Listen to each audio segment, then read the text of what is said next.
Yes, guys, welcome to the College Chess podcast. I hope you're good. Fulham versus Chelsea. Watch along. I'm still eating, so as soon as I'm done, I'll show my camera, guys. So bear with me. Bear with me.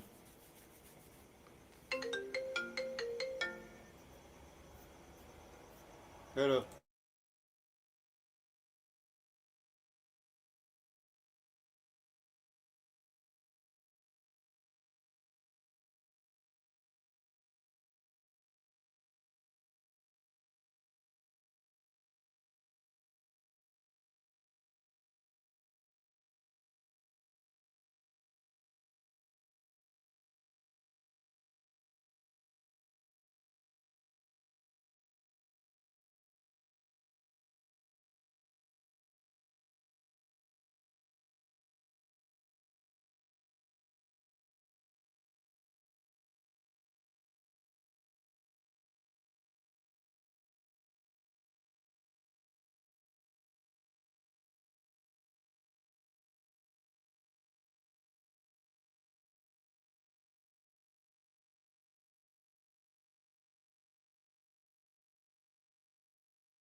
give me a few minutes. Let me just finish up my food.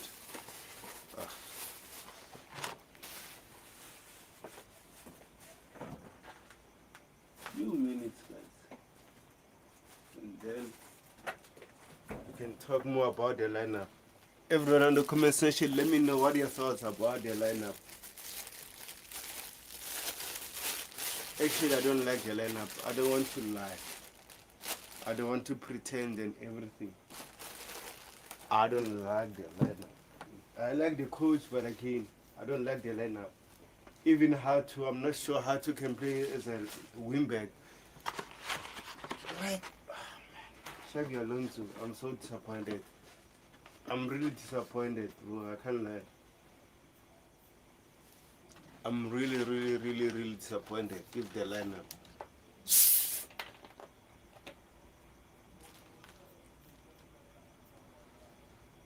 I'm really disappointed. But again, I'm not the head coach. I'm not the manager. I don't see what these players are doing on training, but I have a clue. Maybe the reason why it didn't start Neto and Enzo is because those two have a slightly chance to leave Chelsea. So maybe it doesn't want them to get injured and stuff. But again, I don't care about that. They're under contract at Chelsea. They should play at Chelsea.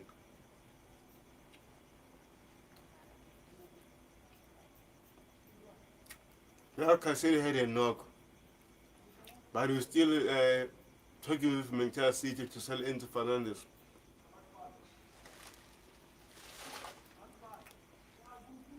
Doesn't make sense.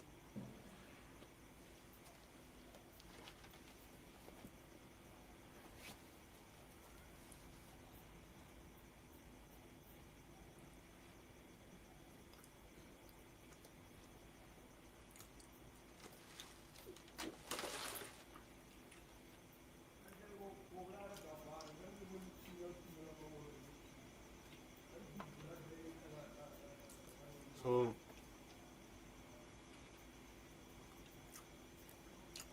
let's see.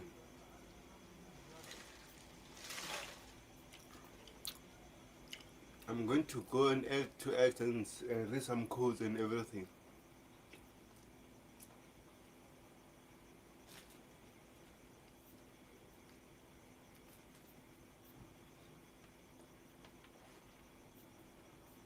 Meanwhile, give me a score prediction and what do you think about the lineup?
Okay, I'm going to read the quote from Xabi Alonso.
Yeah, big up, guys, big up, guys, big up, guys. So let's read the quotes from Xabi Alonso.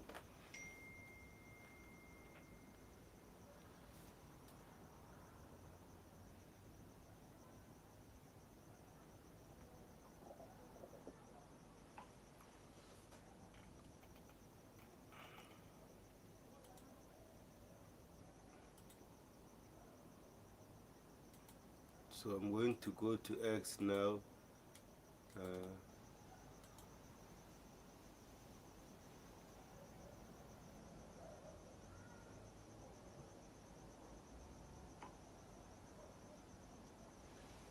Xabi Alonso says on the big difference since he played Premier League, the big difference is me in the gap of the top clubs. The rest was bigger at time. Now you can see the gap we have seen with first games that there is no gap. That each game is really tough. It's hard to get easy game. 100%.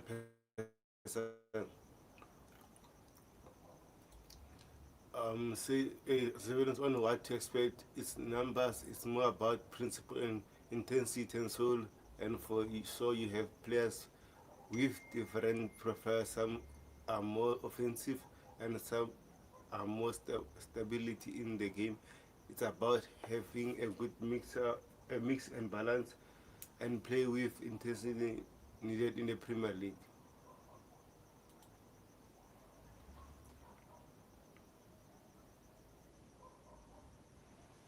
Um,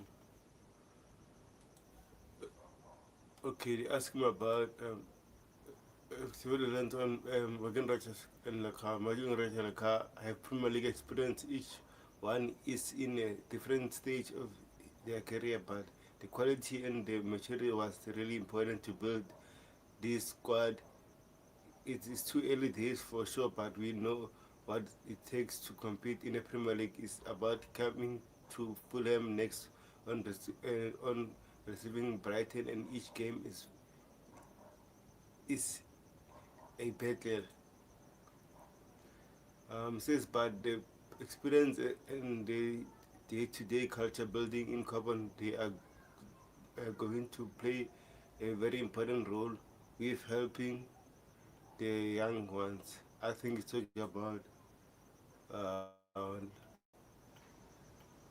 the other players. It's about opportunity and timing and how you feel, and it was the right moment for me and for the club as well. The excitement, the potential of the club is great. We want to take the right steps now. We're ready. We want to have a go 100%.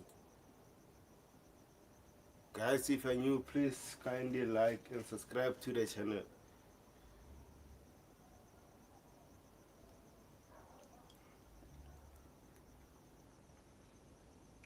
Kindly like and subscribe to the channel, people.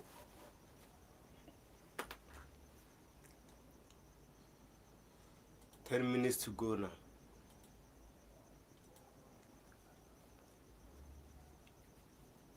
Minutes to go and still waiting for your score prediction.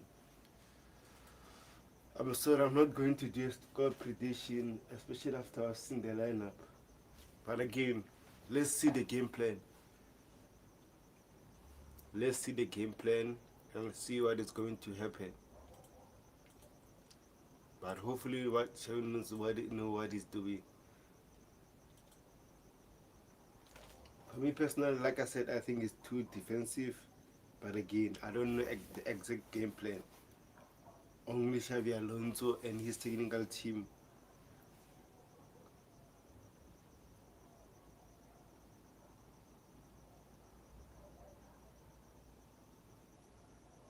Knows what they are doing.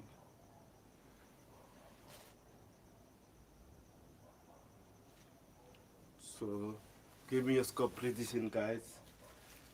Are you happy about the lineup?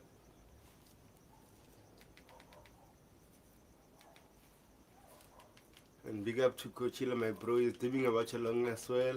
I'm happy he joined the queue. I'm happy he joined the watch along queue.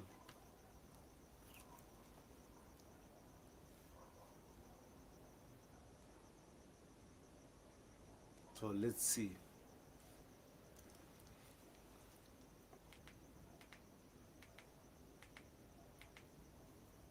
Let me go to the game now on my TV.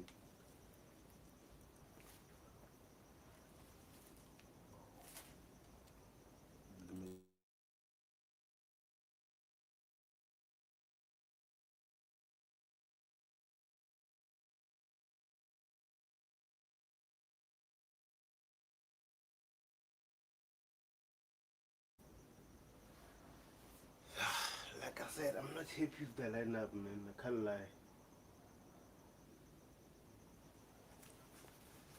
I can't lie. But I'm excited to see Chelsea play as a Chelsea fan, as always. No matter what. No matter what. I'm excited to watch my team play. No matter what.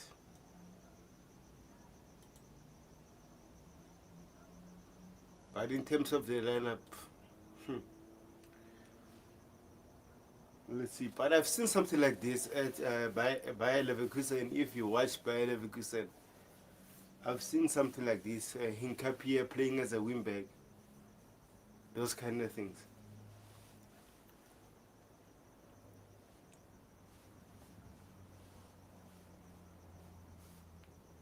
So, in terms of Lavia, I would prefer Enzin, one of the midfielder. To be honest.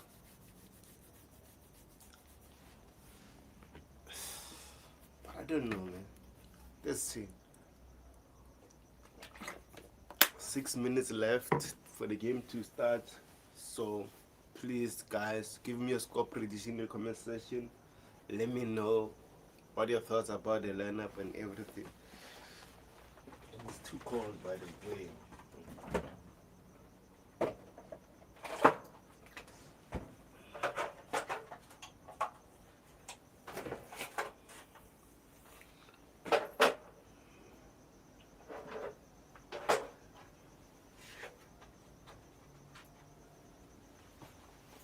It's too cold.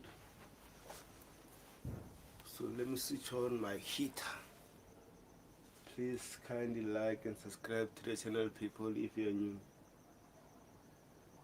I just want Morgan Rogers and Cole Palmer to smash Fulham, but after seeing the lineup, I'm skeptical. I don't want to lie.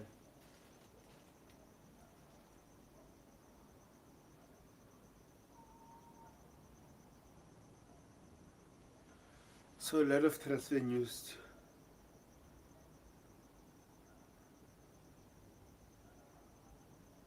Wow. Okay, Mamadou Asa.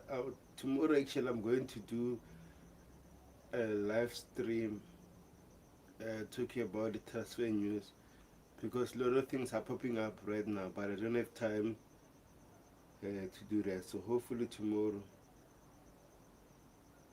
Mamadou Asa.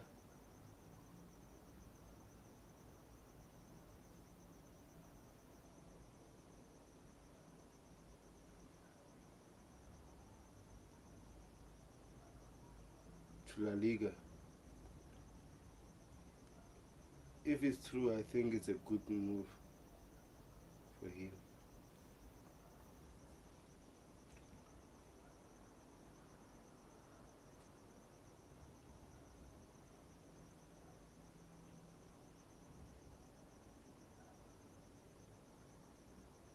Come on, Chelsea. 4 minutes left, guys. Xabi Alonso era begins today. I know a lot of you are not happy with the lineup, same as me, but again, let's see the game plan. And hopefully, if it's not working, we don't concede a goal in the first half. In the second half, we make some changes, and we start to play football now. I can understand after a lot of things, maybe Xabi Alonso says this is my first Premier League game, so let me just be okay. Let me just not take any risks. I understand that as well.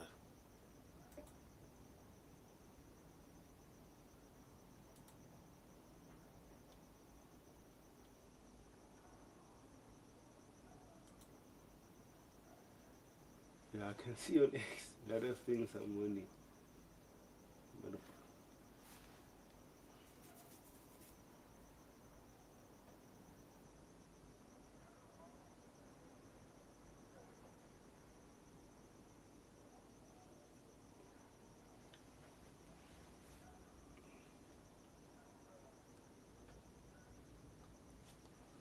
come on, Chelsea.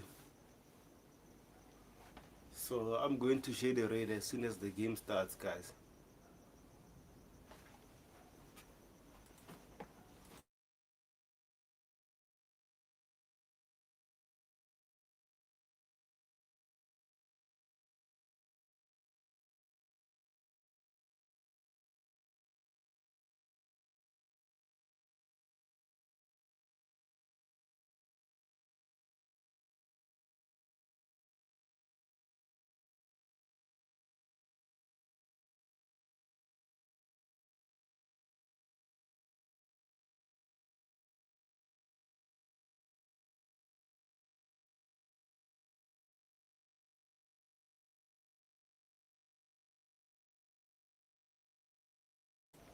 Good luck to the boys. Good luck to the boys. 1 minute left.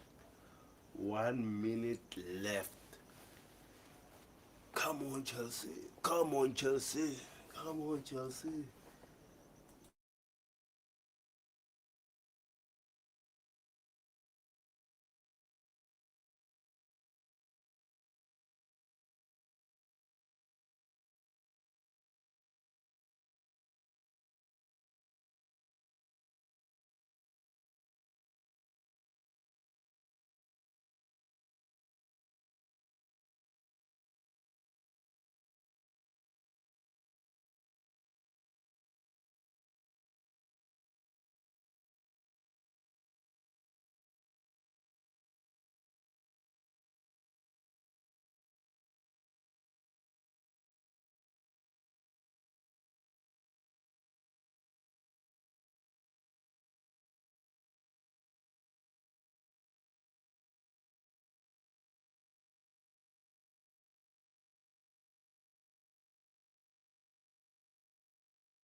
What a start by Chelsea.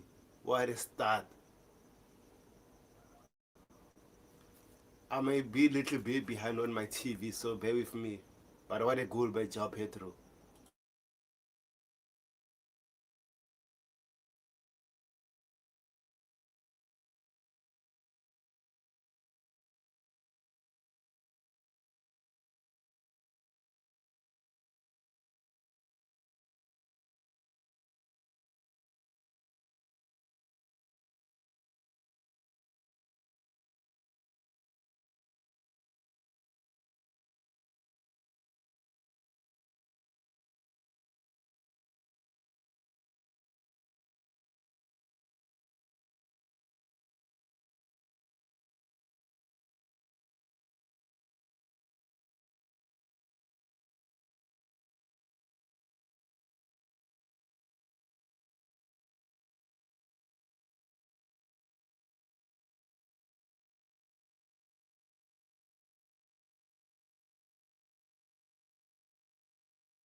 Half time, guys. Says give me the live match. Big up to Blessing. Unfortunately, I can't show the live match. But overall, I'm happy we are leading. But again,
Wako Sarah Chelsea.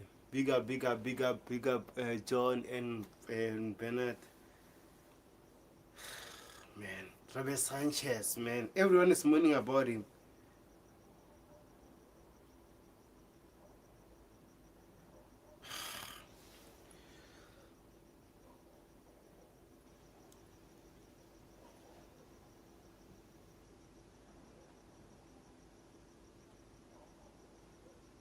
Please, Xabi Alonso. I don't want to see Hato anymore as a wingback. Maybe play Gwenda if it's not Neto. No, no, no, no. I don't like it. I don't like it. But overall, so far so good.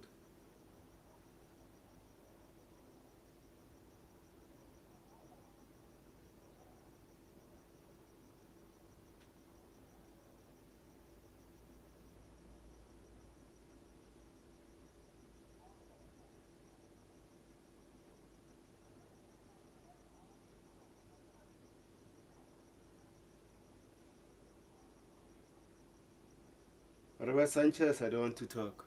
But overall, guys, what are your thoughts about the first half so far?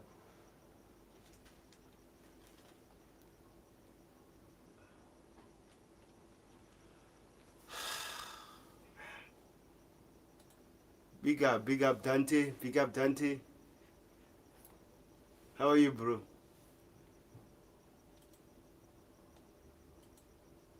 Let me do this, Dante. Uh,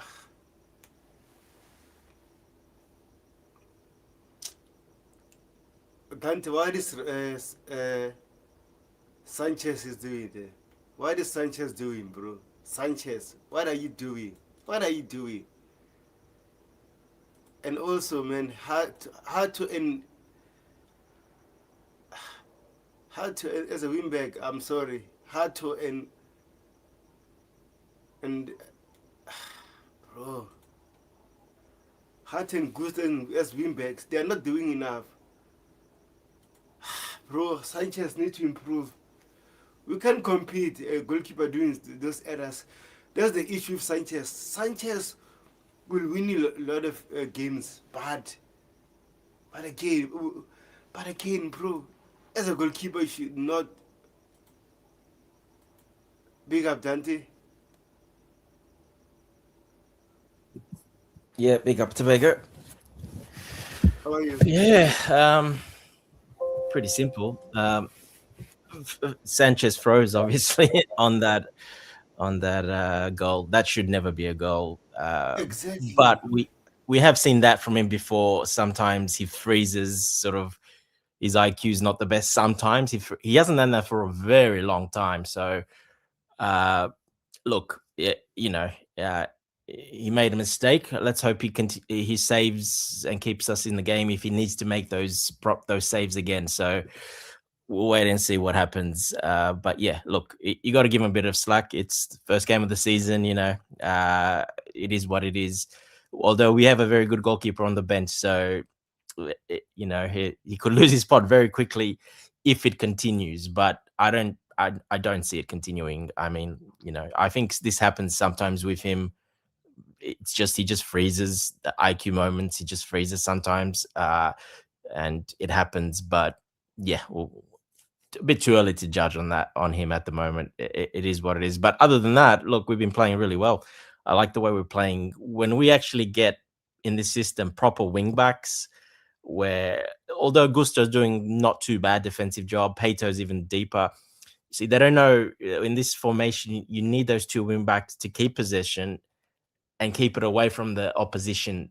Now they don't know how to do that, unfortunately, very well. So we give the ball up too many times because of that, and then they just drop deep, which again, not quite. You're not supposed to be quite that deep either. So once we get it worked out, and those two proper wing backs come in, Chavaria, Palestra, even Quenda, and Neto. Even Neto can do probably. I know what Alonso obviously went for more defensive because it is the first game of the season. And we've seen what's happened throughout the Premier League. No one's really fielding their strongest teams because of the World Cup, etc. And yeah, it's had a bit of an impact. I don't mind the defensive setup. If that gets us to, I'll take that every day if that got us to 2-1. If you told me at the start, 2-1 for us, with all the defensive options on the bench, I'll take it every day. Yeah, I agree with you. That's why I said Hato and Gusto as wingbacks, they have been in my eyes because it seems like they don't know what they are doing. With Marco Palestra and Neto, we saw these Real Sociedad making those runs, making those crosses. But again, it's understandable because maybe Gusto can do much better, but Hato, I understand that. I don't think that wingback role suit No. his role for Yeah. me personally. I said it several times. Even Chelsea fans were arguing that Hato is so good to be a wingback. He can play that left center back role, but not No. as a wingback. I said from the beginning, no, that's not his position. I think he's covering at the moment because obviously, if Palestra's out, Chevrolet is on the bench, but he came very late. And don't Yeah, forget, he got to that's why. yeah, he had a big holiday as well. He went to the final with Vallecano as well, so he had a big off season. As in, he took a lot of break off as well because of that. So he came back very late as well. But don't be surprised he comes on most likely, I think, in that second half towards the end. You'll see the difference of a proper specialist wing back, how he would play in that system. Very different. But yeah, I can't give him too much slack. I think Gusto's done pretty well. He had some really good overlapping runs. If Palmer looked Yeah, up and passed to him a couple of times, so he's actually done not too bad. Defensively, he's done pretty good. But yeah, he loses the ball and turns back all the time, and yeah, or goes long and gives the ball away, because we know that's not his strong suit in that position. I think he'll get better and better the more he plays it. More training with Alonso, he'll get better and better at it. He doesn't really play that position ever before. Either way, he plays for France. If he plays, he plays right back there. So yeah, look, so far so good. I don't mind Gusto. Yeah, Hato a little bit struggled there, you know, but not too yeah. bad. But that front free, and when we get those two proper wing backs sorted, well, that's pretty hard to stop. You saw there already. We should have scored probably 3 or 4 goals, to be honest. Yeah, Cole Palmer had a moment. He was unlucky. Every time he was so close to shoot, maybe his touch is letting him down, or they're just taking a ball away from him. But like I said, so far so good in terms of attacking. But João Pedro, after scoring that goal, I think his game just went low up. But Well, he should again, have he had that just second goal. exactly The that's one. what. Oh my Yeah, gosh! I yeah. thought it was a goal. Yeah, that was good movement. He cut back away from his defender and got away. And I mean, basically just nearly touched the post. It was very close, but it's not an easy chance because it was in the air and he had to half volley it. So it's not the easiest of chances, but you expect him to put that away. But don't forget, it's quite wet as well, the ground. Mm. So it's not that easy. It's quite wet. I think the players took a while to adjust to that. As there was a lot of passes at first that were a bit too long or a bit too short. The ball would slide along and then they would stop. So yeah, I think hopefully we should be better the second half. Alonso will be talking to those wing backs a lot. I think those are very key positions in his formation, and yeah, he will be talking to them a lot, instructing them what to do because we can't give the ball away like that. Mm. Their job is not to actually put the pressure on the opposition by attacking or holding the ball, and not just dropping really deep back because they're not inviting pressure, to be honest. So yeah, but look, can't complain too much. They scored one goal, maybe could have had a second, but we really should have scored 3 or 4, to be honest. Yeah, 100%. But overall, what are your thoughts about our midfielder? Don't you think we miss the like of Caicedo and maybe Enzo just to control the game? Yeah, look, Love has been very good. I think a couple of those goals he started a bit from the midfield. He was involved. The goal we conceded, he kind of was a bit late to get there, but I mean, Robert Sanchez should never have let that in the first place. So, it's hard to blame him for that one too much. But he's broken the press a couple of times, and those couple of times we really should have had goals when he broke the press and then passed it forward quickly. So he's very good at that. James, he's doing more of a defensive job. He's done pretty well, actually. He hasn't done too bad. Yeah. He just lacks sometimes that explosive pace or that quick acceleration, and can hold on the ball a bit too much and a bit slow. It stops movement a little bit, where Enzo would move the ball quickly, etc. So that's probably the difference there, in playmaking, ball distribution. But again, it is wet, so it's not that easy to play on that pitch, to be honest, because it is quite wet. And it's the first game of the Premier League, so it's understandable as well. First games, yeah, players first games, yeah, especially on a World Cup year. We saw all the teams. None of them started their best teams because they're not available, most of those players, and they struggled. Most of the teams struggled really bad. Yeah, but again, oh man, Cole Palmer, his movement is so good. Hopefully, he can get his. He looks back. He looks back. Yeah, he looks really fit. He's moving well. He looks really good. So hopefully he's back. He just needs to get a goal. And I saw after Roger scored that goal, I saw him when he came over. He goes, "It's your turn next to do that celebration." He goes, "Yeah, I'll try." I actually saw what he said. He's like, "Yeah, I'm gonna try." So he's gonna really try hard to score a goal in the second half. We'll see. We'll see what happens. Yeah, 100%, bro. But like you said, so far so good. Just we need to fix some little things, like you said. Maybe hard to and Gusto need to do more. And Levi Colwell, I was also disappointed with that yellow card that he got. He should have not do that. But again, like you said, it's the first game. The pitch is wet. Lack of concentration. Those kind of things happen. It was a heavy touch. That's because the ball came really quick at him as well because of the wet pitch. So it was a heavy touch. But yeah, I mean, defenders, when I see that, I mean, at least he was smart enough, quick enough to realize I got to take this guy down because he'll be in otherwise. Yeah. And yeah, so I don't mind getting a yellow for that, because if he probably would have gone all the way to goal, to be honest, if he didn't take him down. Exactly. And then you know what I hate about Premier League officials? That player should have got a yellow card. Palacios on Cole Palmer. He was not given a yellow card. Oh yeah, there's been a couple. Yeah, there's been a couple. That's why I don't like about Premier League officials. Sometimes they just hate us, man. Yeah, a little bit. And don't forget Fulham as well last season. What happened? So yeah. Yeah, I remember that goal. He get that game. Yes.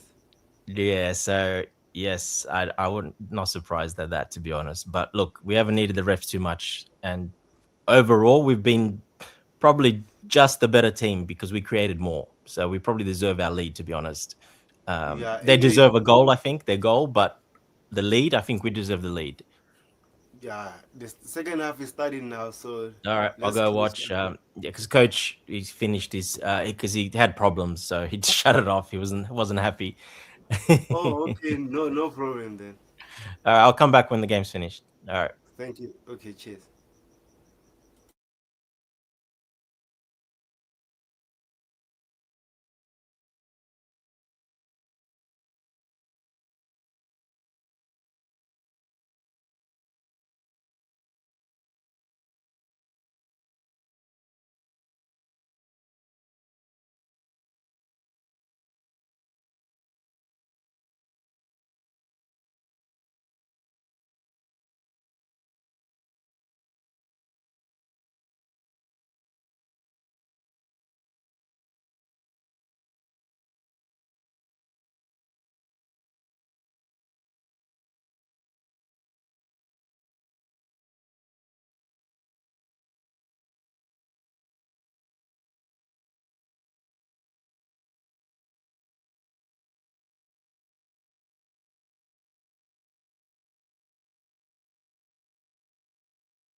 Oh, big up, bro.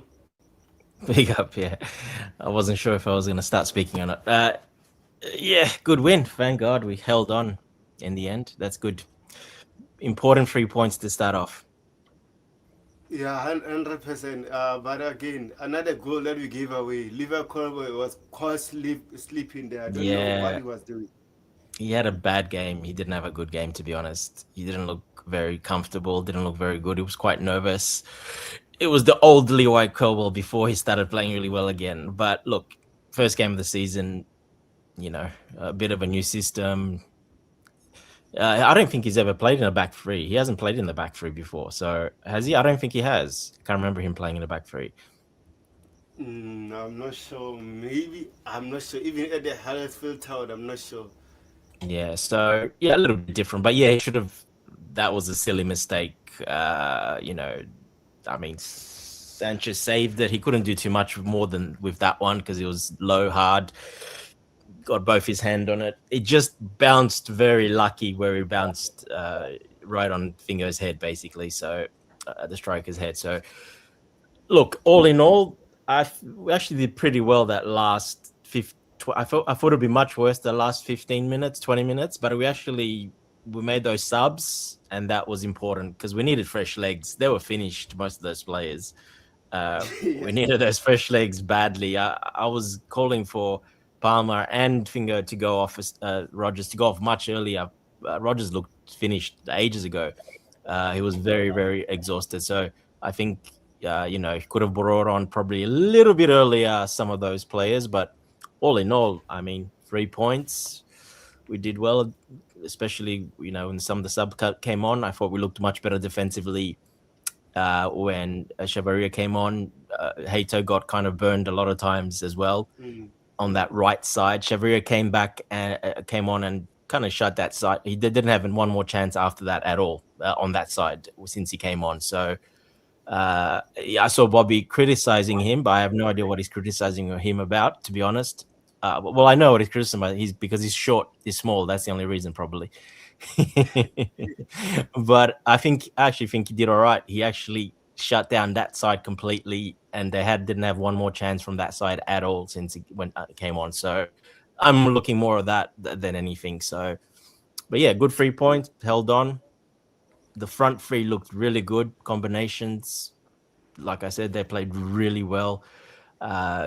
You can see once they're up and running, and hopefully Cole, nothing serious there. He pulled up a little bit. I think it was more cramp than anything, to be honest, in that right leg a little bit, because he was running a lot. So it didn't look too serious. He was pretty joking on the bench as well, talking, laughing. So that tells me it's nothing serious. So yeah, good win. Very good.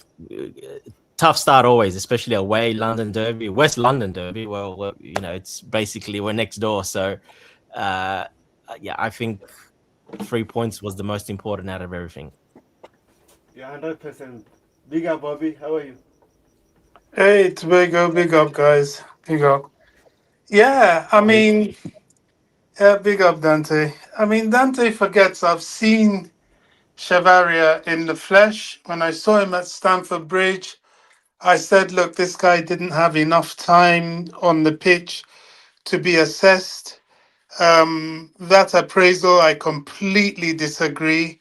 I think Chavaria did nothing in that area. What happened was that Enzo locked up a lot of the movement going there through midfield, which They have a chance from that which side Lavia since he came on, Bobby. They didn't have not which one chance from that side. which Lavia which Lavia allowed to slip past him, maybe because he had a yellow card. Look, I love 3 points. I think it's only the first game. But let's not be fooled. This was a bad performance. It was too shaky. There were times Cole Palmer irritated me, squandering chances, losing the ball. Sanchez, we can't keep having this argument every season. This is, I don't know what to call it, clown moments. We can't do this. We can't do this. I think somebody has to make a decision. Um, That's it. um, You're out on Sanchez after one game, one error. Well, I think, it's a goalkeeper. Look at what that error costs. 2 goals, really. 2 goals. It's not an area that you can be too clumsy in. I'm telling you, One goal. you play like this against Brighton, and they will punish you. The defense. I don't know. The defense is all over the place. I don't know. I think Lacroix did okay. I think He did, yeah. Colwell was wanting at times. Maybe that's a little bit of match rustiness. I don't know. There's a lot of work still to be done, but the fact is, the quality is there. Yep. It showed. João Pedro is João Pedro. It shows. I just think they need time. Some of them just coming from the World Cup, no real preseason. They need time, but they've got to sort themselves out real quick because they've only got a week till Brighton. And let me tell you, we all know what Brighton comes with to the bridge. We all saw them against Villa. They're a dangerous side, far more dangerous than Fulham. But we're grateful for the point because this time last season we were just as shaky, and certainly towards the end of the season, this was just one of those games that we would have lost. So onwards and upwards, but we've got to do so Any much better. positives, Bobby? Any positives at all? That's all negatives. Okay, a positive for me is I think Morgan Rogers. I think he's shown his quality. I did mention João Pedro. Cole Palmer, yeah, he's slowly coming back. But you see, after he got his goal, he picked up the ball at the back and overplayed it such that he lost the ball and nearly put us in big trouble. Yeah, yeah. I can't. There wasn't that much to really wax lyrical about. The only thing I will say is that there is now enough quality in the team, albeit lacking certain players, that once they iron out these issues, I think we can have an exciting season. But the Premier League is merciless. You can't mess about at all. I don't know what's happened with the defense.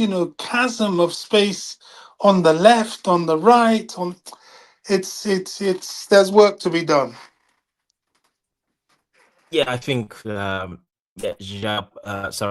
Levi Colwell had a pretty bad game, to be honest. He was a bit nervy, I a do bit too. lost. I do Especially that too. second goal, that was pretty much all on him because that was a header and he just let it go because his awareness wasn't very good, and he the players right behind him and got the ball, and that then they had a shot. I don't think that was Sanchez's fault, to be honest. The shot was really powerful, really low. He saved it with both hands. It just unfortunately fell right on their striker's head and he just put it away. So I think that was a little bit unlucky for Sanchez, but the first goal definitely that's one of his bozo frozen moments that he freezes every now and then. He'll have that, but he hasn't had that for a very long time. So first game, I'll give him a little bit of slack. First game, obviously he can't do that every game, and he showed us last season he doesn't do that anymore every game. He just didn't. After it didn't happen anymore basically. So hopefully that's gone. And if not, we've got Penders there, so at least that's a bright moment there. João Pedro was good. Do you not I think it's still a bit too early for Penders? I mean, he will definitely have to play in the Carling Cup. we're playing the cup, so we'll have a look at him probably Yeah, very soon, couple of days time. Yeah, yeah, but this level of game, it's these are big games. it's a big game, All but of I them. don't see Penders not saving that. To be honest, I haven't seen Penders ever do that type of brain freeze like that, where he just froze and he forgot to go down and put his hand.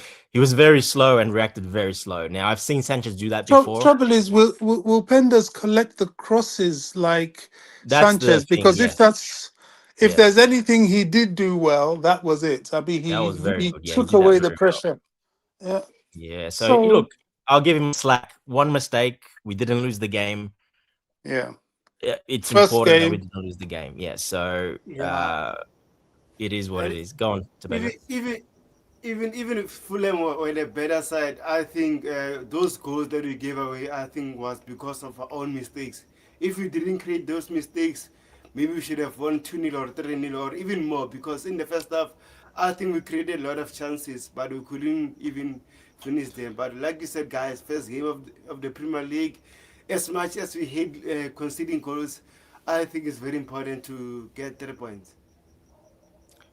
Yeah, and like you said, 3 points, but one was a mistake, and the other one was a mistake from Colwell, and then a bit lucky the ball, where it fell right on that guy on the striker's head, and he just quickly reacted. He did very well. So it's a bit lucky with the 2 goals. Yeah, they probably deserve the goal overall because I think they played pretty well, Fulham. But you know, I think we deserve to win the game, to be honest. We created much more chances than them, clear chances. We should have scored probably more goals, to be honest. This game should have been buried away. We could have had at least 5 or 6 goals easily, how good chances we had. But look, yeah, it doesn't matter. A win's a win. The front three looks good. I think João Pedro, he works very hard. He's still running very hard, and sometimes that's his Achilles heel because he kind of runs himself into the ground a little bit, and sometimes he struggles with that to then recover and do something offensively. So, plus it was wet. We talked about it earlier. It's wet. When you're playing in a wet pitch like that and you're running at first game of the season, I can tell you it's not easy to play in a wet pitch first game of the season running like that. So, uh, yeah, look, I'm happy we won. That's all that matters. All the teams have struggled, but Arsenal, every single team have struggled. All the big teams struggled. All of them, basically. The other two got very lucky, really, to be honest. You said it was wet. It's not raining over here, Dante. So I don't know. Maybe they wet the pitch, but it's not raining Yeah, at all. the way the pitch. Okay. Look, you're right. I Pitch was agree. very wet. I agree. João Pedro did run around a lot, and even if he has had a full preseason, this first game, it takes a lot out of everybody. I actually thought, I mean, that thing he did to go and waste time, I mean, I thought that was ridiculous. But I think that was more because he was tired than anything else. Yeah. I actually thought that towards the last few minutes of the game, that was the time to maybe bring on Welbeck for nuisance value. Um, yeah, but there is I mean, this is relatively a team that's new to each other. Mm. A lot of new players. The manager's new, so I'll give them a pass today. The 3 points we're grateful for, but I do know they have to do so much better. Yeah, but actually, I was impressed with Lacard. Man, he's so composed. What a player, man. And even Josh Achimpong, I think he was very good. I'm not gonna say he had an excellent game, but I think he was so good in defensively as well. So kudos to Yeah, he him was as good well. in Even moments. He had some big moments, but then at the end, I think he struggled a bit. They got yeah, two really good chances off his a bit of his his, side. His his mistakes. positioning. Yeah, Yeah, he's got that mistake in him. Maybe that's lack of game time. Maybe he needs more experience. But you see, the Premier League is merciless. Merciless. You make a mistake, they will punish you. But relatively, he didn't do himself an injustice. Let's put it that way. yeah. He probably played better than Colwell. Actually, to say actually, he probably was the better defender than Colwell. Actually, overall, Lacroix was very good. I think he held up really well. Great covering runs. Got the assist as well. That was a nice little move and cut back and got the assist, which was important for that goal. And yeah, most of his work, he got beaten once towards the end there. But I mean, you got a young little guy quick like that coming at you. It was always going to be really tough. But the rest he did very well. I think he had a very, very good proper debut. That was a very good game from him. Yeah, and also I saw Rhys James talking to players, which we want more from Rhys James that kind of leadership. Make sure you take control of the game as a captain. But look at this comment from Kulpap. Oh my gosh, they ask him to say how ready is he for this season. Did you not watch the game? Yeah, he looked sharp. He looked very sharp. I think he was back to his best, to be honest. Yeah, it was a bit frustrating a couple of times, a couple of extra dribbles, but overall, he probably had the most impact in the game, to be honest, especially going forward. Mm. And probably not sure who got man of the match, but I wouldn't be surprised He it's him, got to be man of honest. the match. Yes, Yeah, he got man so of the match. exactly. So he had a very, very good game. He looked very good. He was instrumental in going forward and creating, uh, a goal. But just his movement, his freedom in his movement, that was what I was watching. His ball striking, how he's going to do that.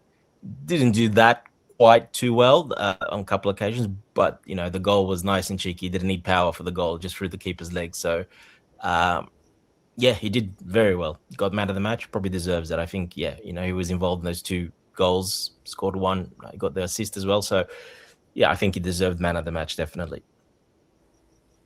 100%. So, Bobby, who impressed you during this game? Sorry, who what? Who impressed you during this game?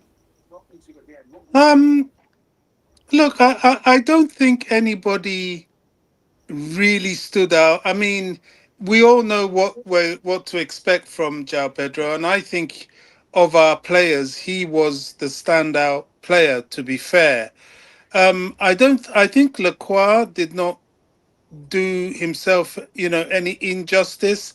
I like the idea that when he was left one on one at the back, he came out on top, and he Mm. created the second goal by actually taking the ball as a winger and crossing it, showing another side of his game. Um, I think to me, Lacroix was noteworthy. I know the media and all the pundits are all hyping up Cole Palmer and that. I wasn't too impressed. I think I know Cole is a wonderful player, but he can't be carried away with his hype. The best players are disciplined, and they they're decisive. Cole did some things today I didn't like. I hope he'll take that out of his game.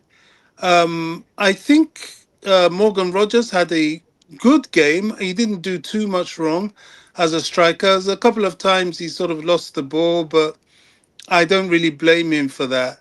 The midfield disturbs me. It disturbs me. It's not really there. You can't really Mm. say, oh, this is the guy. Reece James looks the makeshift. He's good enough, but he's not really that guy. In the absence of Caicedo and indeed Enzo in the first half, which can happen, we're kind of vulnerable. Lavia, don't know, Lavia is rusty. He hasn't played for 4 years, really. So even then, he couldn't complete 90 minutes. I don't think that was more because of the yellow card than anything else. I would like to think. Um, but yeah, I can't think of, even when Esteval came on, I just think it was all powder puff from him. Mm. Quenda looked lively. It wasn't the best of games, but hey, look, it's the first game. And I think if there's anything, we got the 3 points. We've seen what we need to work on in real time, and it's best not to peak too early, as it were. So if we keep getting the points like this, I'll take it. I'm just concerned, next Sunday is it? You know, Brighton. We saw them. We saw what they did to Villa. We've seen what they're like from last season. They're still as sharp as ever. And all those defensive lapses that we were having, and that we just can't do that against a team like Brighton. Yeah, big up to Ibrahim. Says He had to watch the match, but glad we got the win. I see Josh high rate him, my boy. I think Joshua Chimpong had a good game, but again, lack of experience. Sometimes he was caught. But again, I think overall he had a good game. Not a bad game, but a good game. So, anything Yeah. guys you like? Yeah, go ahead, Dante. Yeah, Josh had a good game. Except a couple of times he turned a bit off positioning and he was out of position a couple. He went all the way. He went forward a couple of times, which was interesting to see. I'm surprised Alonso let him go as a third centre back. He went forward, and I'm like, "What are you doing that far up the pitch?" I think he thought he was the wing back. Maybe they changed momentarily, just positioning, etc. But yeah, he did get caught out of position a couple of times. They probably should have scored on those occasions. To be honest, there was two of their good chances. So, but other than that, he had a good game. But like you said, that's we can expect that from him. That's the type of player he is. I still don't see him as a center back, to be honest, because I still see him wanting to run with the ball, get forward, be involved. Be involved. Uh, and I think we saw that towards the end of the game where he wanted to be involved, pushed up a little bit, and got caught out in balls in behind as well. So yeah, look, he's good, but he's got a lot of work to go. So we'll see how much he plays going forward. To be honest, I think today because Caicedo was out, and I think Reece probably would have played in that right centre back, in my opinion. And yeah, if Caicedo was fit, so. Um, but yeah, good game. First game, it's good. I'd actually like to see him on the right wing back position. To be honest, I wouldn't mind seeing him there, uh, because I think he'll do much better there than a centre back.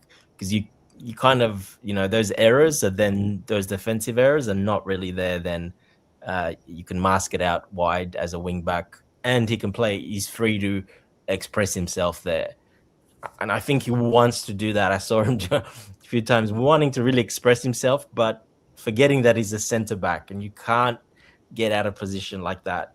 So that's pretty much it with Josh, but otherwise, not too bad. I think these are the kind of things that will come with time.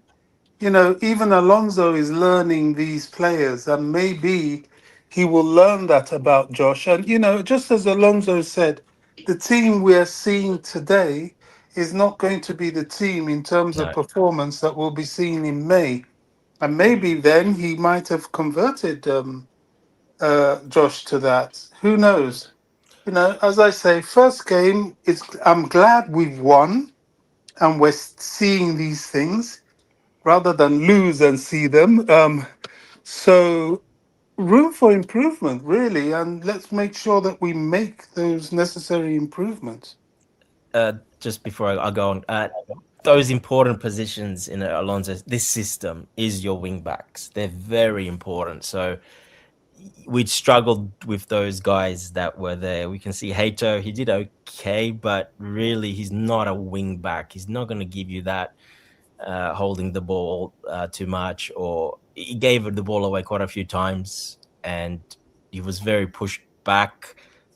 He was quite, in the back, obviously very defensive. That was down to Fulham. They played, they pushed us back as well. But I think once you see Palestra and then even Chavaria, in my opinion, when they play as proper wing backs and in this system, I think it's a big difference, especially on that right hand side with Gusto.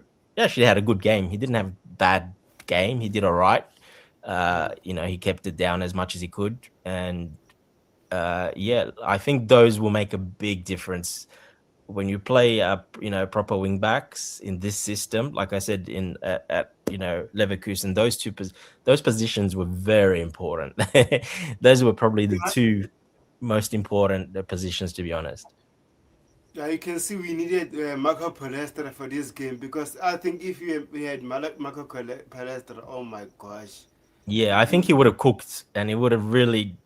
He adds a lot. The problem with Gusto, yeah, he's okay defensively. He runs a lot. He covers space, but when he gets the ball, he just kind of turns back, goes back, or he My lost the please, ball quite a lot of times today trying to make safe force a passes. ball. Yeah, his passes, trying to force balls, it's not his game. And when you lose as a wing back in Yeah, this that annoyed formation, me as well. The way he keeps losing the ball. yeah, because he's not comfortable as he's not used. He's never played this position. Believe it or not, this is his first game. He's pretty much played this position, to be honest, in this type of system. So yeah, he's a good defensive right back. That's his number one strength. Can play. You can squeeze him in other positions, invert him, do other things, defensive jobs.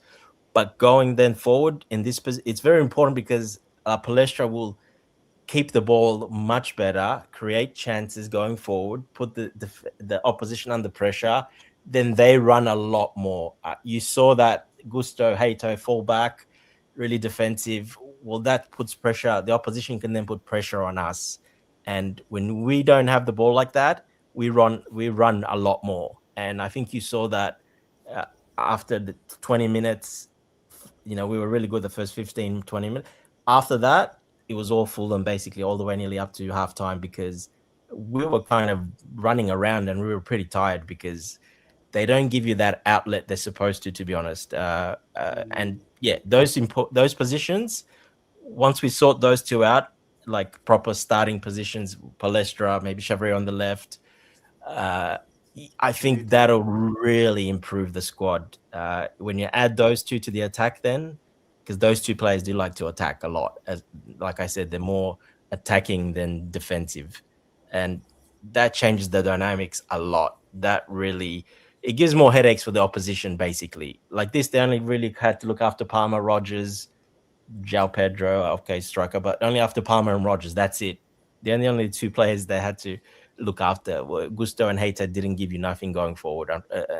And yeah, I think that's very important going forward to, having the right players in that position.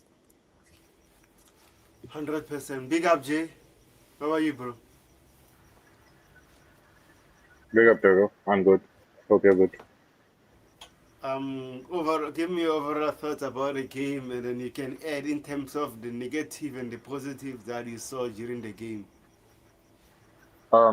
Yeah, look, the biggest positive is we got 3 points on last season at this ground. We lost last year, and so we are plus 3 points from that logic. And it's never an easy game. Craven Cottage being your first game of the Premier League, it was always going to be a banana skin. But we did really well to, come out with 3 points. And the one thing that I liked about this match and how it ended was that there has been a lot of games where we find ourselves in similar situations, especially last year, and we would end up either drawing that match, we would drew that match, or we would just lose it at the very end. So it's a nice feeling. It's quite fresh to hold on to it and take the 3 points home. So that is the biggest positive. Obviously, some really good performances and some terrible performances. I need not mention the name of the usual suspect, that is Robert Sanchez. Look, we have defended him a lot, me included, and other guys as well, despite he being, you know, uh, always being that guy who would cause trouble for the defense and for his own players. So they are really poor from him, and if he's going to continue like this, then it's a matter of time before we see Mike Penders, take that role and be the starting goalkeeper. Which again is not something that I want because he's a young guy debuting in the Premier League this soon.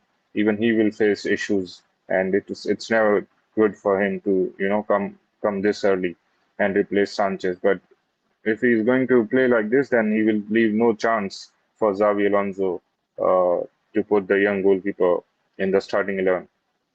So yeah, obviously he being really bad. I was not impressed with Levi Colwell's performance. I like him as a defender. I have been really impressed by him uh, for the few times that we have seen him play for Chelsea. Uh, but this was a game that I think he will also like to forget. And this is something that I actually want to see more, going forward, how he's going to adapt to that wide centre back position because he has played as a central centre back and he did quite well. I think it was under Pochettino who played him as a left back. So on the wider side, he always struggled. Maybe it will improve with time because this is not the extreme wide area that is the full back. It's more of your left center back, but still it's wider area. So defending that area is always going to be difficult. So that this is something that I will be watching quite closely, how he's going to adapt to that position. I don't want a case where both our, senior and best defenders are only good at center back. So hopefully Levi Paul will adapt to that position with time. So wasn't really impressed with him. Other than that, I think yeah, Gusto obviously not great. Again, he's not a wingback, and same I will say about Hato as well. But I think Hato was okayish. He wasn't great, but he wasn't that bad also. I think he recovers a few balls nicely. But Gusto, I think it was obvious that he was going to struggle in that position. It's not his natural position, and even as a footballer, I don't think he is top tier. So for those were obviously the usual suspects that I expected when I saw the lineup that they are going to struggle, and almost all of them were struggling. I told uh, as we were discussing the lineup, I told everyone that we are going to struggle for control in this game because Moses Caicedo is missing. He is one of those people that stabilizes and give us the control in the central areas, which was again it was quite a pendulum kind of match. It was swinging one way and the other. The control was not there. So hopefully we will improve that part also with time. Uh, I mean, possession wise, we were lacking as well. I would like us to keep a bit more of possession, although when the result is positive and you're on the positive side, it won't matter. But still, I would like us to keep the ball a bit more than what we saw today. Other than that, look, the positives are obviously the attacking trio of João Pedro, Rogers, and Palmer. Excellent, really, really excellent. Some of the combinations, some of the partnerships, the link up that I was seeing was really, really good. All the goals were nice. Morgan Rogers, obviously, he has this tendency that he will switch on and off during the games. For a period of 10, 15 minutes, you will suddenly find him nowhere, but then he will come out with a goal. That is Morgan Rogers. That's a typical Morgan Rogers performance. So I don't think he played bad. Of course, he got the goal, but again, he was missing for a few parts. But that is exactly what I expect from him. He is that kind of guy. He will go missing, but then he will come up with a goal. So that is the most important thing. If he can continue doing that, then I think we all can ignore his slight disappearance in the game. Palmer, remarkable. I think it was Bobby and other guys that we were discussing who were a bit worried about Palmer's form, and I knew it that we just need to give him the time and the recovery that he had, the rest that he had throughout the summer when he did not get the call to the World Cup.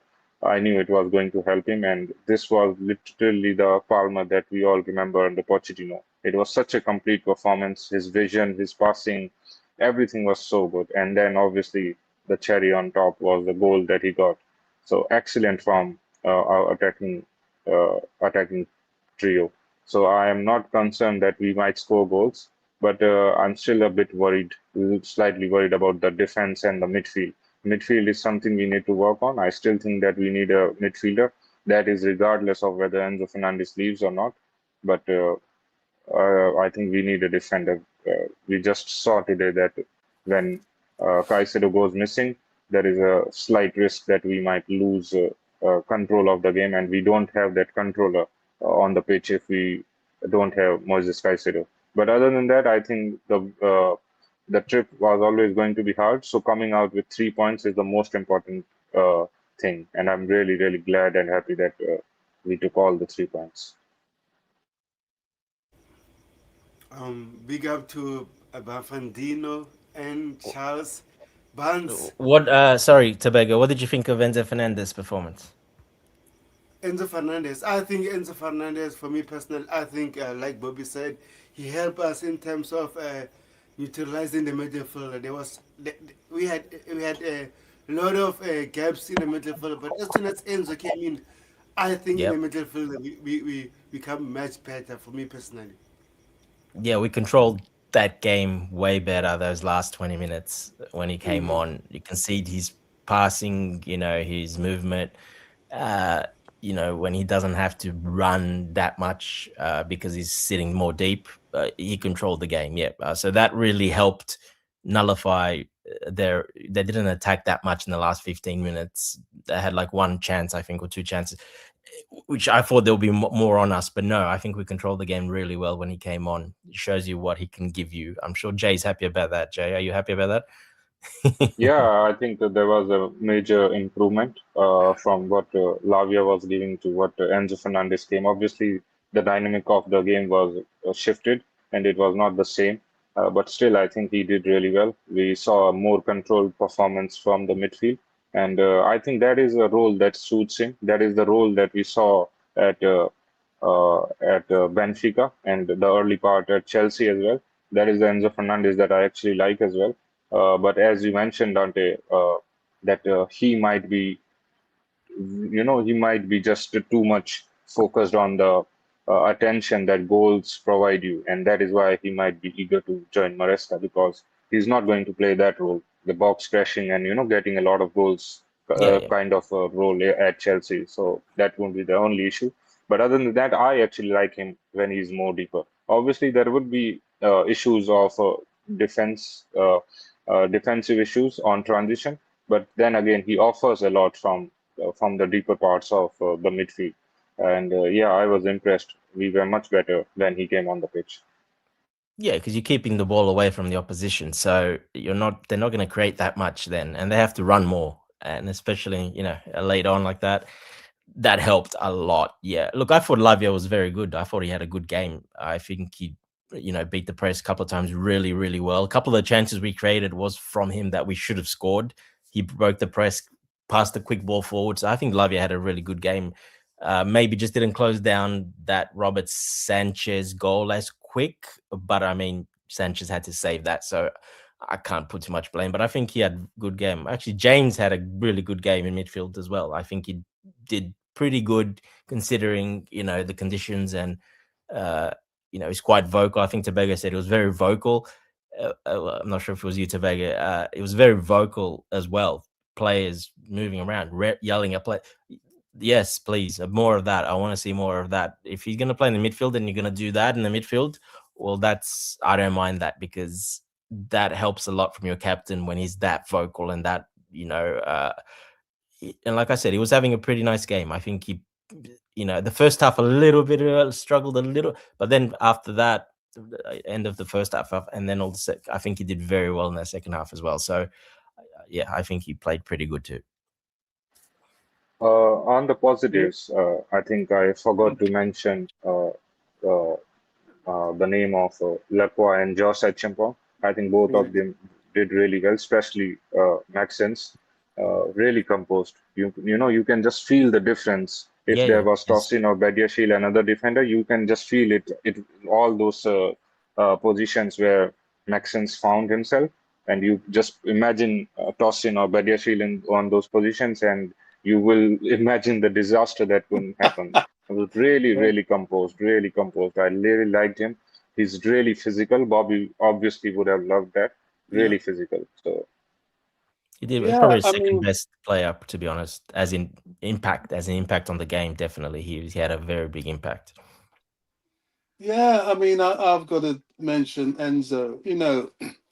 Enzo Fernandez is a class act. I saw him against Sociedad. He came on and played that position. He did it again today. He definitely makes us better, and it's just a shame. I think if he leaves Chelsea, it's the money. You know what's funny, Bobby? I'm not sure your guys' commentary. The commentators were saying that all the Chelsea fans are booing him so loud. I'm like, no, they're not. It's the opposition. The Fulham fans. It's the Fulham. Yeah. I'm like, what are you guys talking about? How can you say that? Chelsea They're like, fans were singing his name.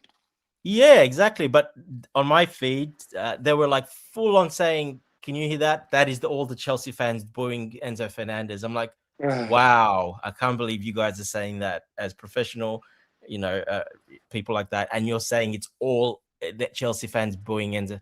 That was not the case. It was all the Fulham fans, obviously, because obviously England, etc., as well, of course. Yeah. So That is Anything to one give us part I that plus. do. Yeah, that is one part I don't agree with the fans. If there were literally our fans who were booing it, look, you No, it's can not be our angry fans. about a player. Hopefully they are not. I'm sure there would be a small percentage, but the majority were definitely the Fulham one. Jay, Because I can later on, assure when the you they were Fulham okay, fans. yeah, And because that's what's later going on to when the happen everywhere. Even if he went to yeah, Man City today, it will still yeah, happen yeah, to him.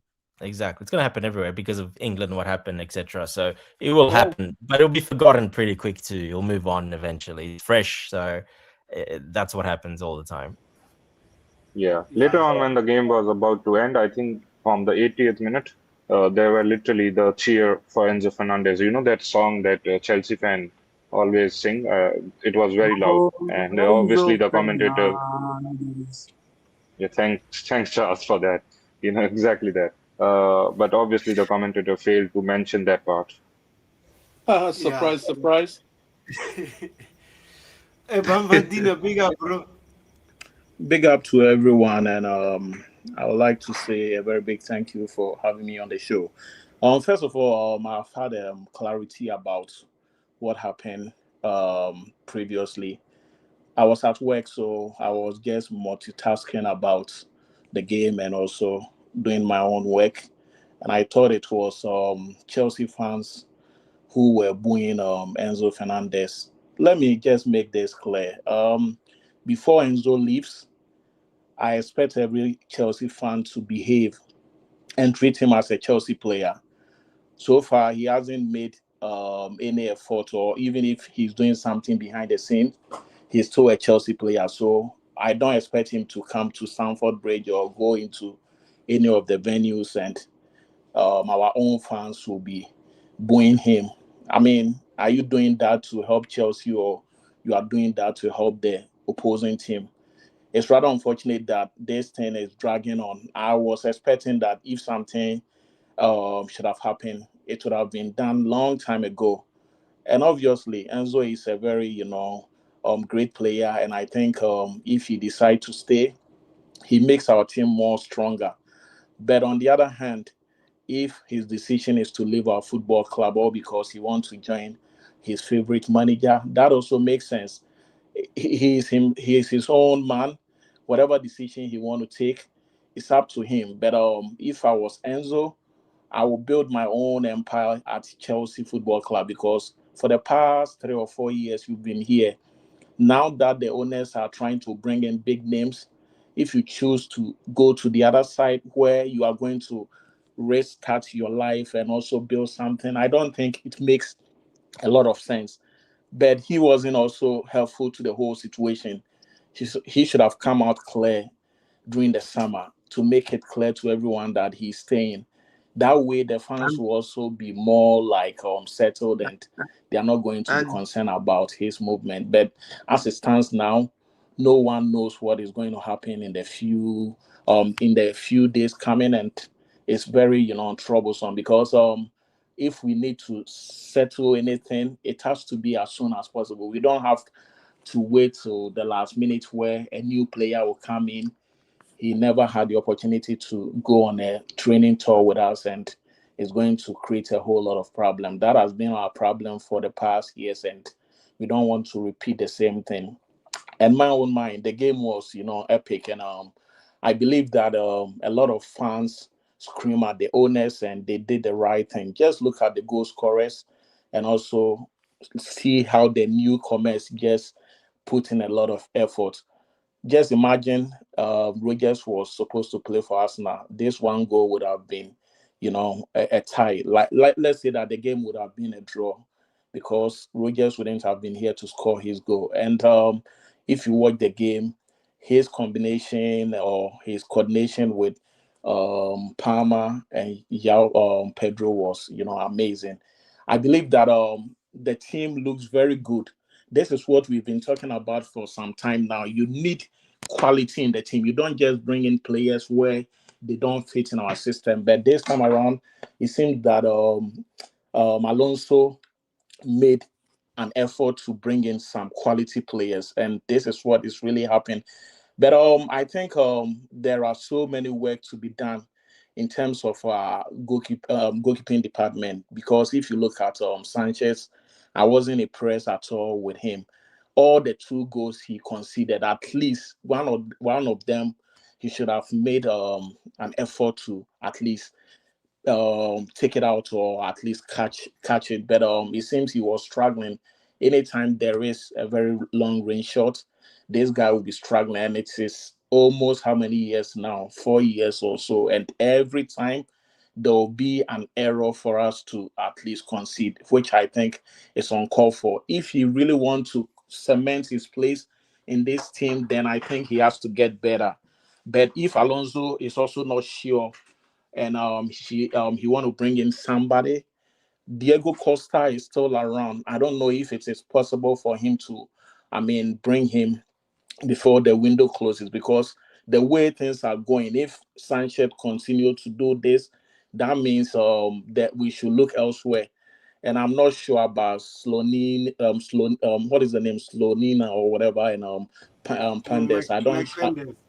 Yeah, my Panthers. I'm not sure if they can step in and at least do the right thing for us. So far as we've brought in a whole lot of quality players, it wouldn't be bad for us to go out there and see if we can get Diego Costa, because if you look at him, he's a very quality, goalie, and some of this, errors Sanchez was making, I think it would be very difficult for him to make those errors, and for your team to be well fluid and very compact, you need such players to be around. And also with the defense, I don't think I was so disturbed about their performance. If you look at the the players, they were doing so great. At least um this guy from Crystal Palace, what's the name, Macros or whatever the name is, and Cowell. Were, they were very good. And Achampong, I think he's somebody we need to keep at our team, because if you look at this young guy, he still have energy, he still have life, and I believe he'll be able to grow to become one of our legends. I don't want a Did you watch the game, situation Bam, where or you we'll be didn't? You said you sending didn't him watch the to game. some Sorry. teams where he'll be limited to game time, and at the end of the day, he will come back so rusty. So if there should be any, plans for him, I think this is the time for us to know, because I know Alonso is a smart coach, and believe me, if there is a role for this guy, there is no way he's going to send him out there for him to be so rusty, and at the end of the day he will end up like Disasi and all the Badia shows and all those guys. So I believe his performance tonight was very, very, good. And this is a game where losing Casiedo, who is the engine of the team, and believe me, if he comes back, I believe we are going to see a very strong Chelsea side. And all in all, I think Alonso have done so well, and playing with Fulham is always not an easy game. Sometimes we win, sometimes they win. And these are some of the games you don't want to, miss out or slip, because if you really want to win the league, these are some of the advantages that you have to take in the initial stages. The only problem is we have considered a whole lot of games, and we need to make amends in the subsequent, games by at least scoring enough goals, because when it comes to using the goal difference rule, you need a lot of goals to make amends or to present your case. And this is where, it's not a very good thing at all for us to concede 2 goals in the opening game. And I think Fulham gave us a very hard, match. But at the end of the day, we're able to win. So come Sunday, we need to approach the Brighton game with another, excellent performance, and see if we can grab onto our winning streak. And I believe by the time we get to December or around January, there will be a clear definition of this team and where Alonso is taking this team to. But I will say it one more time.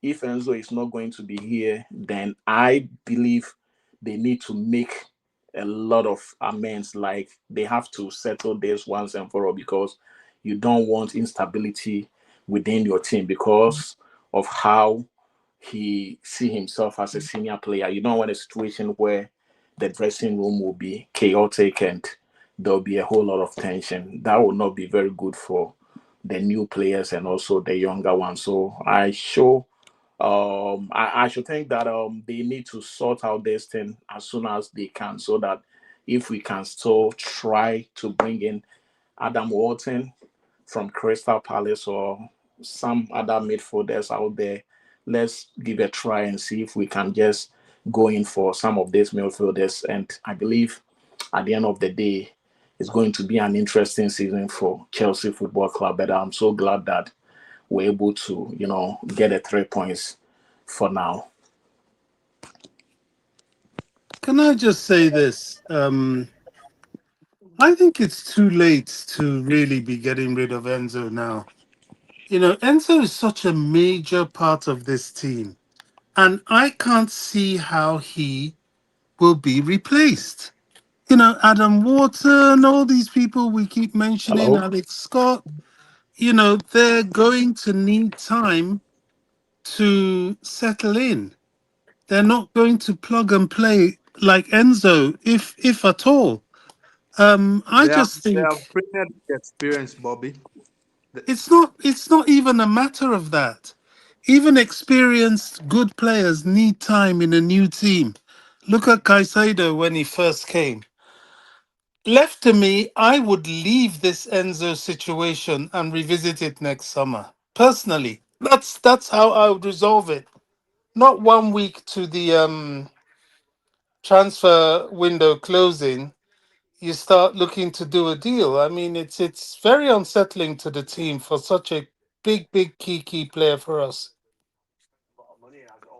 I understand. I understand how important it would be to keep a player like Enzo Fernandez, world class player, um, tailor made for that deep line playmaker role that Alonso likes to use for a player like him.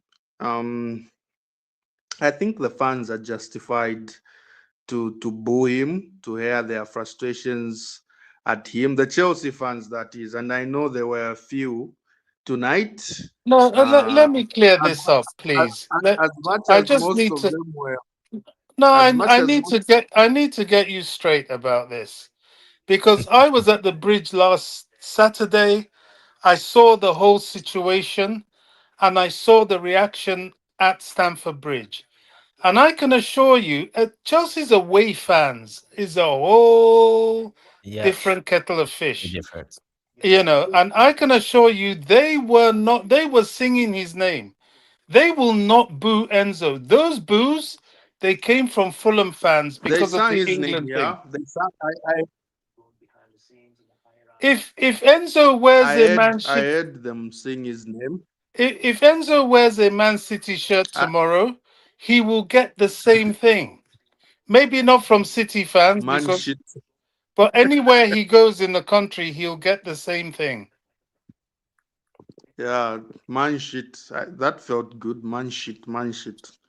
Man Enzo City. Maresca. Anyway, um, there certainly are Chelsea fans that are frustrated with Enzo Fernandez, and I do understand them.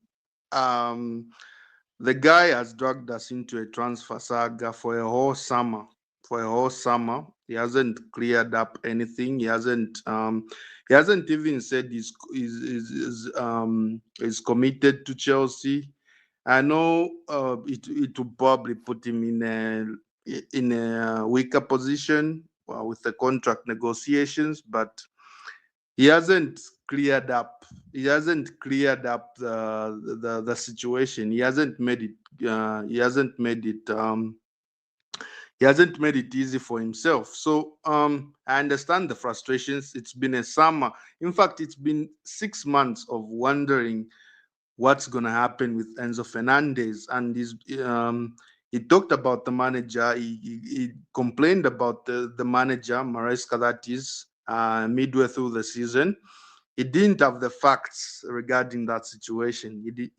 Because Maresca stepped down, he wasn't sacked, he stepped down.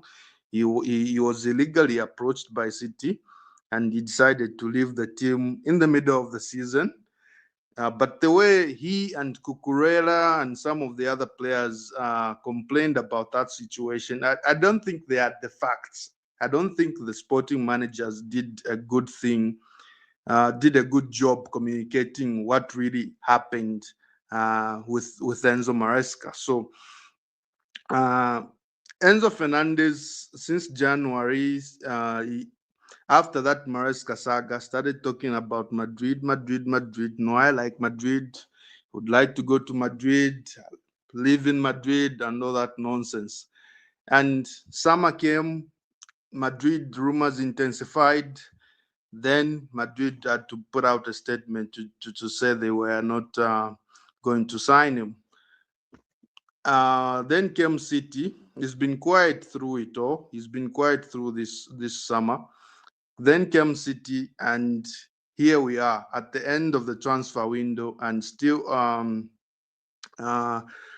no, we still cannot be 100% what's going to happen with him. So the fans are right; they are justified to be frustrated that the player has not said he would consider a move. He's not committed to anything really. He's just been quiet and he's just been quiet, and he's been waiting for what seems like a move, because his agent obviously has come out, he's been vocal, he's come out and said, no, we would consider a move. We don't think we are getting as much as we should here, looking at the caliber of the player. So it does seem like he wants to leave, and it doesn't seem to bother him when he leaves. It doesn't seem to care about Chelsea in terms of the timing of that situation.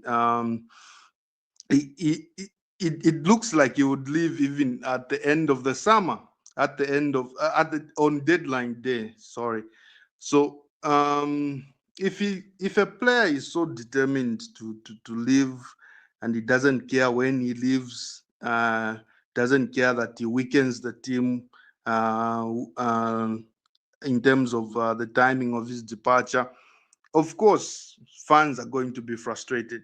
And Can I say something? It seems like everyone is blaming Enzo for everything that is going on, and from the genesis of the whole story, I think Enzo wasn't happy with the kind of signings or whatever was going on in our football club. And he was concerned like any other football fan. And if you look at the guy, he has provided his dues, and he has been able to win some laurels with our football club. And I heard you saying that he's coming out to say he loved Madrid. Enzo will never put a statement on his social media, because the media always want to create something. They will be asking him questions related to Madrid and all kind of things.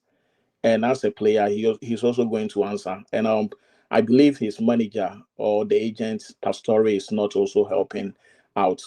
This guy is a young guy, so some of these things you can tell him to avoid some of these interviews and other things that can get him into trouble. And I don't think the fans will be fair enough to go against Enzo Fernandez. Let's not forget that he's still here. And even if he has to stay, it will depend on the way or the reception we give him.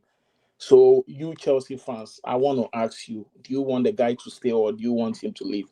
If you want him to leave, then you are doing that based on how you feel about him and you don't want him to be here. But if you think that he's an important player and we still need him, he needs us, then there is no reasonable, means for us to go after him by giving him a very, you know, nasty reception when he's at the bridge or any other place, because the guy is still a Chelsea player.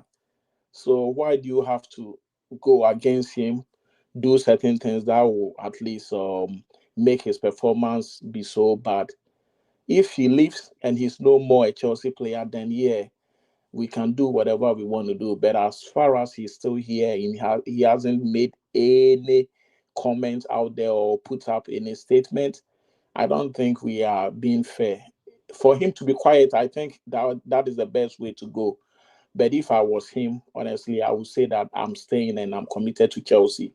Then probably next season or so, you can just, leave the football club. I But for mean, you now, could I just think. say I'm at Chelsea. I'm happy here. It doesn't But have you to don't say you don't expect players. it You don't doesn't have expect to him to say that say he will stay. He can even lie, just lie about it and say, I'm here at Chelsea and I'm guess what? happy Before and he I'm happy. joined, before he joined us, he committed his career with Lisbon by Yes, with presenting himself Benfica. that With he will stay. Benfica. For him to make any statement means nothing. But at the end of the day, if the windows when the transfer window is over and he's still here, that is more important. But for him not to say anything, I think that is the best way to go because already there are so many things going on.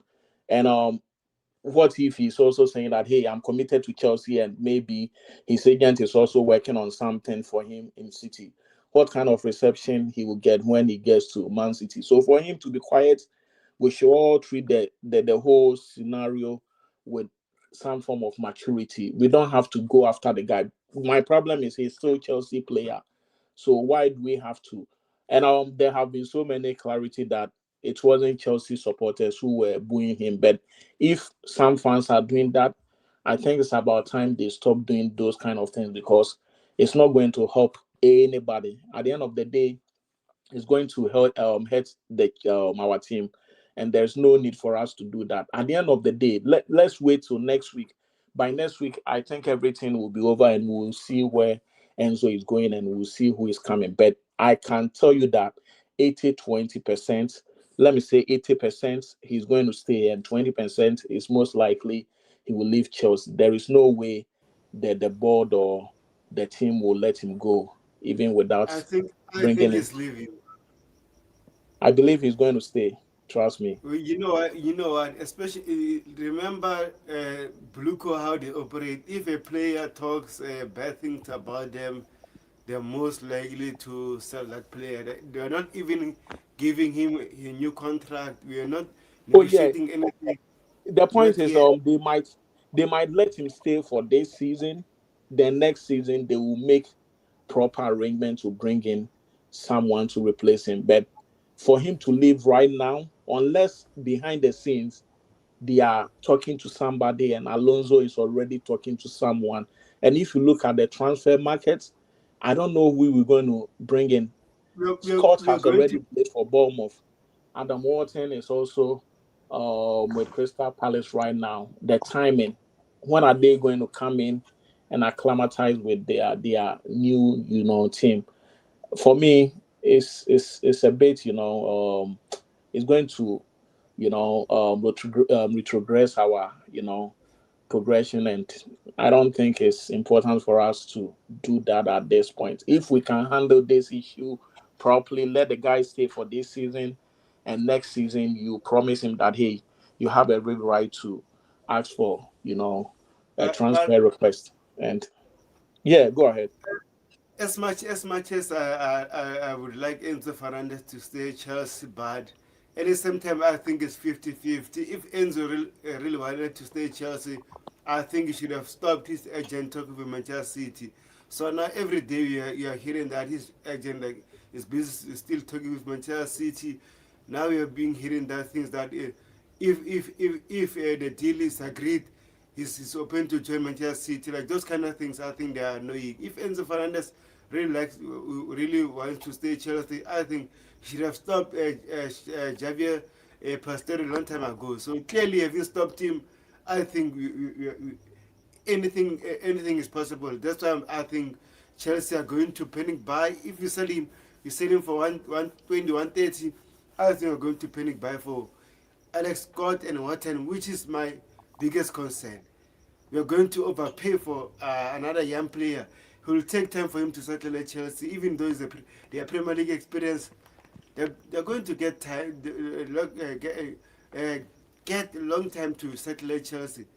That's my biggest issue now. It's That not guaranteed.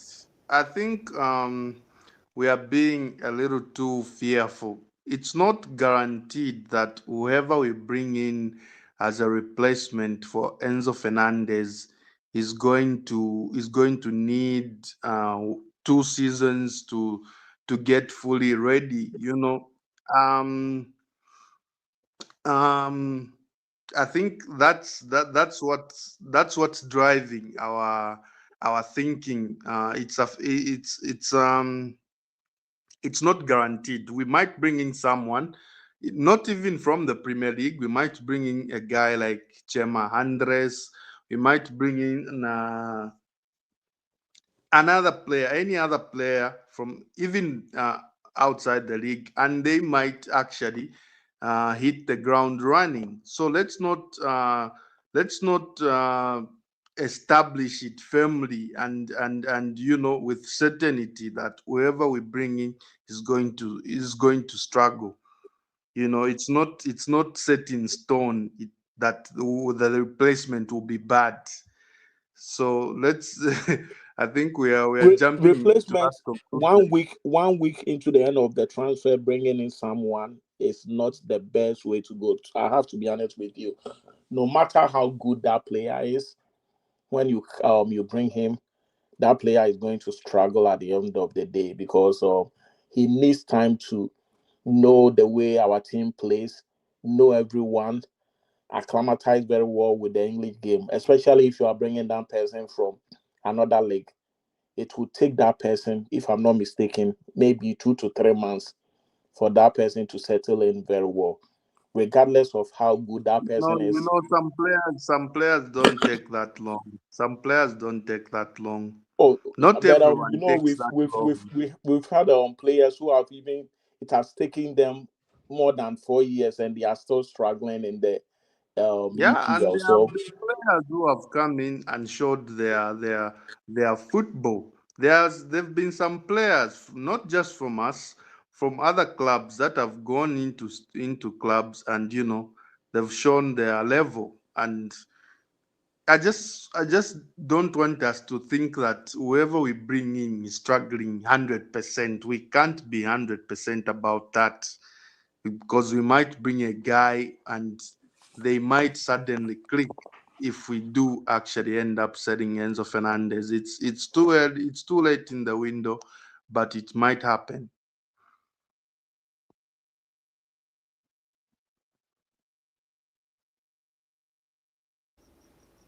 Yeah, I agree. Anything you'd like to add, guys, before we wrap it up? I think we are all tired now. 3 hours, 30 minutes doing a stream. But tomorrow I'm going to do another stream for talking about the transfer window because a lot of things were happening during the game. Mamadou Asa at the lab might leave. The Enzo saga is not over yet, so I think tomorrow I'm going to do another stream about the transfer window. So, anything like to add, guys, before we wrap it up? um, let me just say this. I still believe that Enzo should be part of the team for now, at least for one more season, and even in the January transfer window, if we can just let him join his preference, team, that is okay. But as it stands right now, we're going to struggle a lot. People might say that, hey, we don't need Enzo. Enzo is talking to Man City. We are mad at him, this and that. Yeah, we are all mad for the way things are going and the way his team has handled this situation. But on the other hand, let's not forget we are dealing with Lavia. We are also dealing with Rhys James. These are injury prone players and these are our targeted midfielders if should Enzo leave right now. Just imagine, God forbid, even one of them gets injured and Enzo is gone and we couldn't bring in someone to replace him. Or we brought in somebody who has not been able to, fit in very well in our team. That is going to dent our hopes for the title. And I believe these are some of the things we can avoid by at least playing it safely with his camp and just talk to him.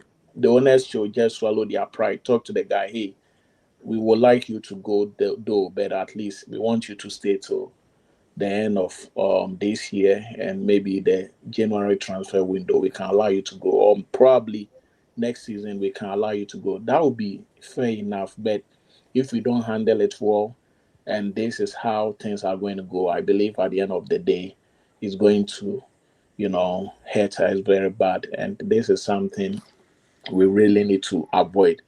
Or else, if we really want to bring in somebody, they have to do it as soon as possible, probably tomorrow or so that the person can come in and let's see how it's going to go. But I believe that person will not come in and start, doing wonders. It's not going to happen overnight. It is going to take some time.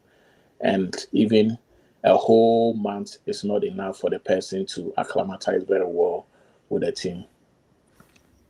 Yeah, for me personally, before Charles go, I don't like the idea of Rhys James playing a midfielder. Maybe against those kind of, maybe against Arsenal, Manchester City, Liverpool, those big games, I understand. But when you play against low blocks and stuff, I don't prefer Rhys James to play as a midfielder. I don't like it personally. He Yeah, rather plays maybe back if you play back for sometimes as a right back. If you play back three, you can play as a right center back. I don't mind that. But as a midfielder, personally, I don't yeah. like it.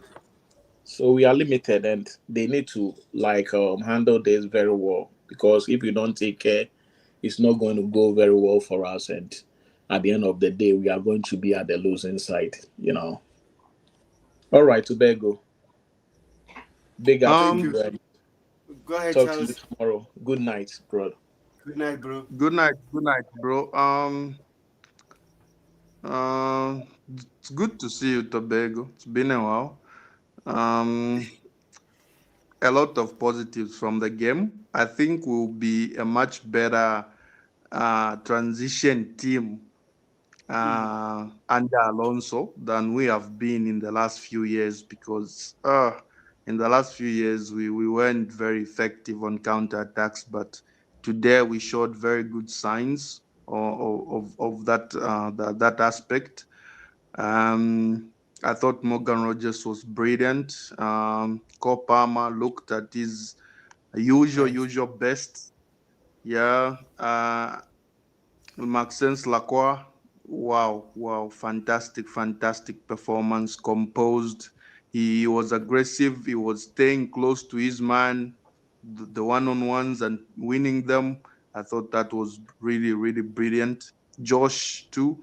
Josh was also very good on that right hand side, and it was even overlapping at times, so it was he never looked out of place. He didn't look out of place. He hasn't started a Premier League game um, as regularly as he might want, but he came on. He was given the chance and he took it with both hands. So really happy for him, and hopefully we can see more of those good performances this season.